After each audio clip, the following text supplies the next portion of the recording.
Justice à Abidjan, les avocats de Guillaume Soro déchirent la décision de sa condamnation. Pour plus de détails, après le générique. Avant de commencer, abonnez-vous à la chaîne et activez la cloche de notification car cela va vous permettre de ne plus manquer les prochaines vidéos. Let's go!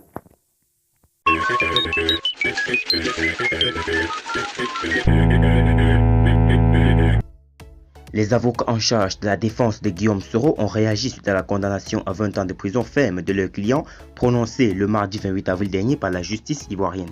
Reconnu coupable de blanchissement de capitaux et recel de fonds, Guillaume Soro, ex-chef du Parlement ivoirien, a été condamné mardi dernier à 20 ans d'emprisonnement ferme, assorti de 5 années de privation de ses droits civiques. En réaction à cette sentence qui compromet sérieusement ses chances de se porter candidat à la prochaine élection présidentielle ivoirienne, ses avocats ont déclaré « nul est fait ce jugement ».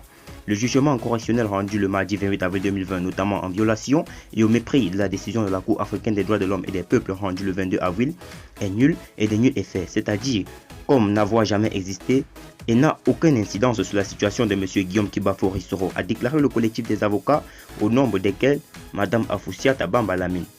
Mercredi 22 avril dernier, à l'unanimité des juges siégeant à la Cour africaine, l'institution panafricaine a ordonné à l'État ivoirien la suspension de toutes les procédures engagées à l'encontre de Guillaume Soro ainsi que de ses 18 compagnons détenus dans les prisons ivoiriennes.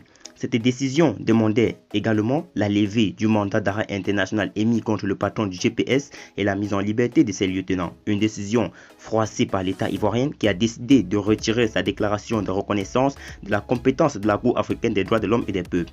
La décision de retrait de la déclaration de compétences prise par le gouvernement ivoirien ce 29 avril est donc sans aucun effet sur le recours engagé devant la Cour africaine, dont d'ailleurs il a toujours l'obligation d'exécuter les décisions rendues, ont rétorqué les avocats de Guillaume Soro, lesquels ont indiqué qu'ils comptent poursuivre leur action judiciaire déjà introduite et celle à introduire sous peu d'avant l'institution afin de défendre les droits fondamentaux de Guillaume Soro et de ses proches. Le retrait de la Côte d'Ivoire, faut-il le souligner, sera effectif dans 1 an et ne remet pas en cause la décision de la Cour africaine déjà rendue.